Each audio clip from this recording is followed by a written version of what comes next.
Salut à toi qui regarde cette vidéo, simple curieux ou passionné de manga, tu te demandes sûrement pourquoi aujourd'hui, en France et depuis quelques années, le manga a connu une telle effervescence auprès du public français. Alors, bienvenue sur ma chaîne, vous êtes sur la chaîne de MangaFan09, une chaîne de dessin manga et de tout ce qui touche au manga. Aujourd'hui on se retrouve pour un tout nouveau concept de vidéo, des débats donc animés avec moi-même et plusieurs youtubeurs ou amis passionnés de manga eux aussi. Donc aujourd'hui je ne suis pas seul bien sûr, je suis en compagnie de Judge Dead. Salut à toi. Salut.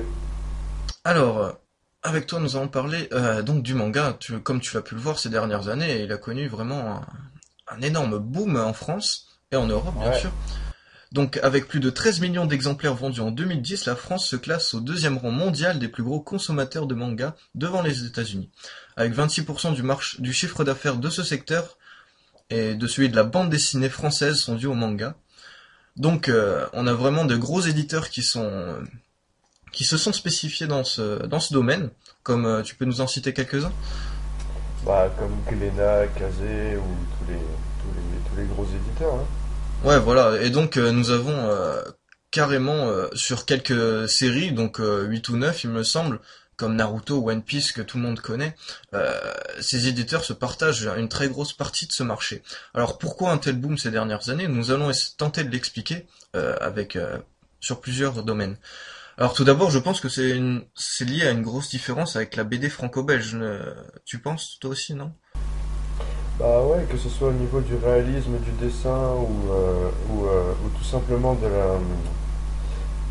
l'orientation qui est destinée avec les mangas, je sais pas quoi dire.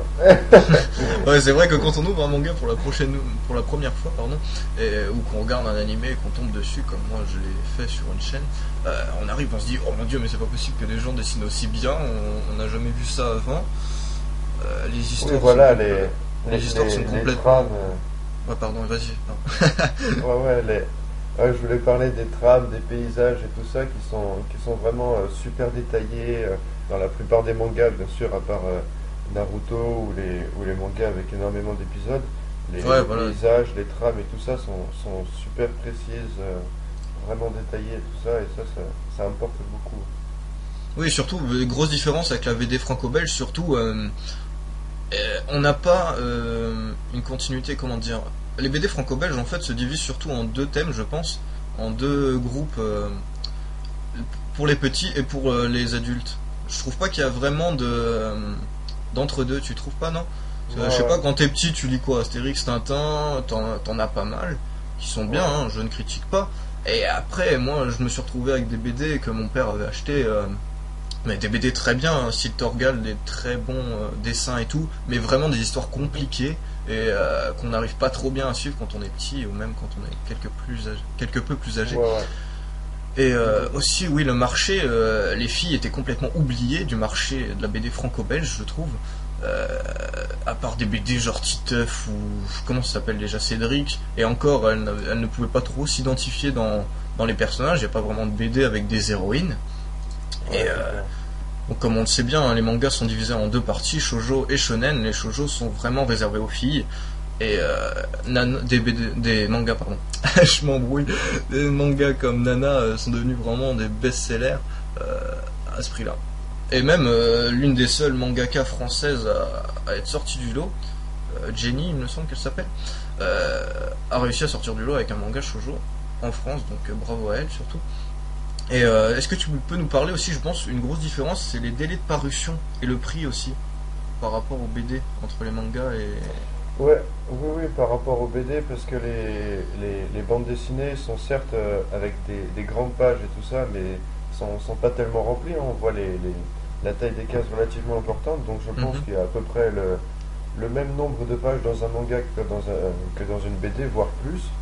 Et quand on regarde le prix d'une BD qui est vers 10 12 euros en fonction de la BD, hein, ça peut aller jusqu'à 20, à peu près 20 euros. Et quand on regarde les mangas qui sont allez, je sais pas, 5 7 euros, un truc comme ça, Ouais, ouais. on voit déjà une nette différence de prix, donc ça attire beaucoup plus les lecteurs. Oui, c'est Et sûr, hein. voilà. Donc, et ensuite, pour les délais de parution, je m'y connais pas trop, mais je pense qu'avec avec les éditeurs et tout ça, c'est beaucoup plus facile, puisqu'on sait que beaucoup de monde, que ce soit des jeunes ou des vieux, essayent de se lancer dans le manga et tout ça. Donc il y a beaucoup plus de facilité pour accepter des gens, parce Ouais. qu'il devient vraiment énormément. Enfin, le manga est très connu, et du coup, les gens connaissent beaucoup plus de bases qu'il y en avait pour la BD. Ouais, voilà, le fait c'est de lancer une série, mais après quand c'est lancé, écoute, on a déjà beaucoup plus. Pour les délais de parution, ben j'ai quelques chiffres. Franchement, une BD minimum 1 an pour qu'elle sorte. Mais je dis bien minimum, hein, Ah plus oui, quand même. des BD vraiment très volumineuses ou très bien travaillées peuvent mettre des années à sortir. Et Ouais. pour un résultat qui peut être décevant de certaines fois, je ne sais pas. Et alors que des mangas mettent en 1 an, en même délai, peuvent sortir 1 à 4 tomes par an, quoi. Bon, aussi, il faut dire que les éditeurs là-bas poussent beaucoup plus leurs auteurs, et les Oui, conditions de c'est clair. travail sont pas les mêmes au Japon qu'ici, c'est sûr. Donc, on va passer ça. Donc voilà, différence franco-belge, je pense que ça a beaucoup à jouer sur le succès en France. Ensuite, bon, le manga, si tu le sais aussi, est apparu dans les années 60. Ça fait franchement un moment qu'il a commencé à percer en France avec l'ancienne génération. Donc tout le monde connaît Joueur du Grenier. Donc vous voyez que Mm. cette génération des trentenaires, plus près de la quarantaine même, qui ont connu les mangas grâce à des émissions comme le Club Dorothée, qu'on a vite fait connu, nous, et encore, franchement, c'était limite. Ouais. Enfin, toi, t'as bien dû tomber sur des épisodes d'Albator, Dragon Ball. Oui, bah oui, Ouais, des trucs Dragon comme Ball, oui, ça. on a pu encore connaître, nous. Les Magical Et Girls, puis j'étais même tombé sur. même si ça passait pas trop, même si ça passait pas trop à la télé ou des trucs comme ça, souvent les parents qui eux étaient à fond sur les trucs du genre Albator ou quoi, Ouais, voilà. surtout les Les mères génériques et tout. pour certaines personnes qui essayent de t'entraîner pour te montrer un peu, pour te replonger dans l'univers des dessins animés d'avant, parce que maintenant tu regardes des dessins animés, c'est 100% baston, quoi. Il y a pratiquement plus de scénarios bien construits et tout ça, quoi. Ouais, voilà, c'est à peu près ce que j'allais. Bonne transition, écoute. La différence entre l'ancienne génération qui a connu un léger boom aussi, mais pas un tel boom comme notre génération des 10-25 ans. Je pense aussi que c'est dû, oui, voilà, à ça. On avait avant Dragon Ball Z, Albator, Akira, d'autres trucs pour filles un peu plus niais comme Candy Candy, enfin des trucs que j'ai jamais vraiment regardé mais qu'on connaît vite fait. Ouais, Donc franchement, avec dans les années 2000, fini ces mangas soit trop adultes, soit trop niais. On a vraiment une vraie pointure au dessin rafraîchi, aux scénarios originaux et accessible à beaucoup de monde maintenant qui ont fait leur apparition. Donc avec des séries franchement d'une beauté. Moi, Death Note, de Tsugumi Ohba et Takeshi Obata, franchement, c'est le top quoi niveau dessin et scénario. J'ai jamais vu ça. Après, on a du shonen Naruto, franchement, des exemplaires. Je crois que Naruto, c'est plus de 200 000 exemplaires par tome, largement, je crois. Je me ouais, trompe ouais, non, mais peut-être par tome en France vendu. Et au Japon, c'est franchement hallucinant ce qu'ils font. On est encore loin de ce. Comment on appelle ça? De ce phénomène. ouais. Oui, donc on a presque une dizaine de séries comme ça, comme Bleach, One Piece et Fairy Tail et tout, qui franchement commencent à devenir d'énormes séries. Donc voilà aussi, ouais, cette génération a connu vraiment de très grands artistes qui continuent de nous offrir des séries de qualité et donc ils font vivre leurs séries et le manga, qui font aussi ouais le succès du manga, hein.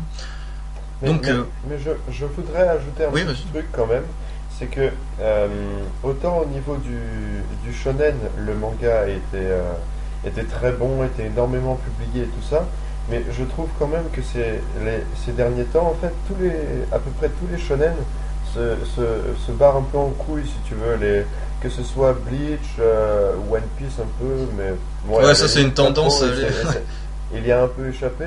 Mais sinon, Dragon Ball et tout ça, ils sont vraiment partis sur n'importe quoi. Ils Hmm. deviennent des dieux et tout. Enfin bon, voilà, c'est un peu parti en couille. Alors que le seinen, c'est vraiment resté bien sérieux et tout ça. Donc pourrait se demander s'il n'y a pas une certaine domination du CNN, même s'il y a moins de tomes, même si on connaît moins, ça, ça pourrait quand même plus être des scénarios plus développés. Voilà. Oh, ouais, mais je pense qu'après ça c'est le marketing qui joue beaucoup là-dessus. Comme on va aborder après, la diffusion, c'est surtout du shonen qui nous passe les mêmes séries. Les gens connaissent beaucoup plus facilement des mangas comme One Piece et tout, et des mangas comme Death Note est beaucoup plus sérieux et peut-être même plus travaillé, se passe un peu plus inaperçu, je trouve aussi, oui. Et c'est dommage. Oui, voilà. Après, oui, les éditeurs poussent sûrement, voilà, t'as beaucoup de fans, ton truc engrange beaucoup de bénéfices, donc tu nous donnes d'autres tomes, même si t'as pas beaucoup d'idées, et là, il commence à partir en couille certaines fois, oui, ça arrive assez souvent, malheureusement. Enfin, ça, c'est l'avis de beaucoup de personnes, mais peut-être pas du plus grand nombre. Ensuite, oui, la diffusion, donc, je sais pas toi, mais moi, franchement, j'ai connu, enfin, pour parler un peu de moi, je suis arrivé sur une chaîne, il y a des chaînes françaises, oui, qui passent quand même assez du manga, qui commencent à le diffuser franchement à la télé le matin, on tombe sur des chaînes genre Direct 8, MCM, W9 ou quoi, commence à passer des trucs. Et moi une fois j'arrive sur MCM en cherchant de la musique et je tombe sur quoi? Death Note. Alors là je me suis dit, ah bah tiens un manga, tu sais, enfin, comme j'étais petit, quoi, Pokémon, il y avait quoi aussi? Oh, Shaman King aussi, des mangas comme ça, mais j'avais franchement jamais trop Ouais. suivi quoi, et ça m'avait jamais fait super envie. Mais quand je suis tombé là-dessus, m'avait franchement frappé ce réalisme et ce scénario qui sortait de l'ordinaire. Donc après j'ai acheté les tomes et bon je suis un peu tombé là-dedans en regardant d'autres séries bien sûr. Donc on peut voir que la diffusion oui à la télé c'est vachement amélioré. Même des éditeurs comme Kazé ont leur propre chaîne, c'est franchement hallucinant. Et je pense aussi que les teams de fans aussi qui traduisent certains mangas et même des teams professionnels là, jouent aussi beaucoup sur ce succès, tu penses pas? Ouais, ouais. Je suis complètement d'accord avec toi, mais enfin, tu as un petit peu tout dit, donc je peux pas trop ajouter mon grain de sel pour ça. Ok.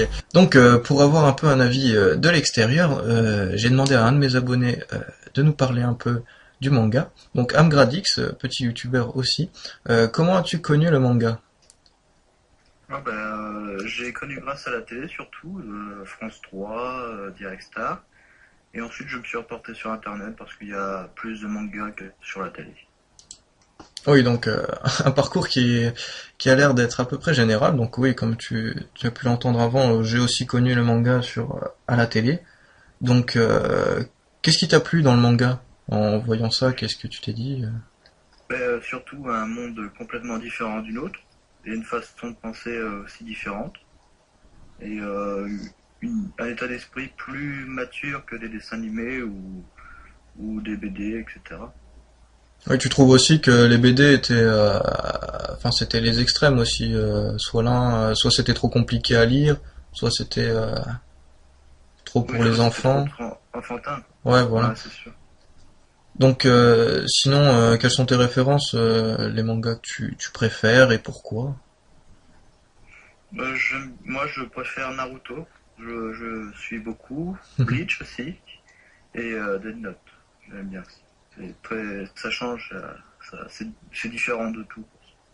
Alors comme on parlait avec Judge Dead juste avant, des séries donc que tu suis, genre Naruto, Bleach, aussi One Piece, je sais pas si tu suis aussi. Euh, Je suis rapidement à la télé. donc comme tu peux nous le confirmer, il y a vraiment beaucoup d'épisodes. Et, Ah, ça, c'est sûr. est-ce que tu trouves pas que c'est dommage que les éditeurs poussent vraiment à la consommation en poussant leurs dessinateurs à faire beaucoup pour des fois sortir du scénario, que ça parte un peu en couille, si on peut dire. Et est-ce que tu trouves que c'est dommage? Ils auraient peut-être dû arrêter avant pour rester dans le scénario ou que c'est pas grave s'ils continuent comme ça?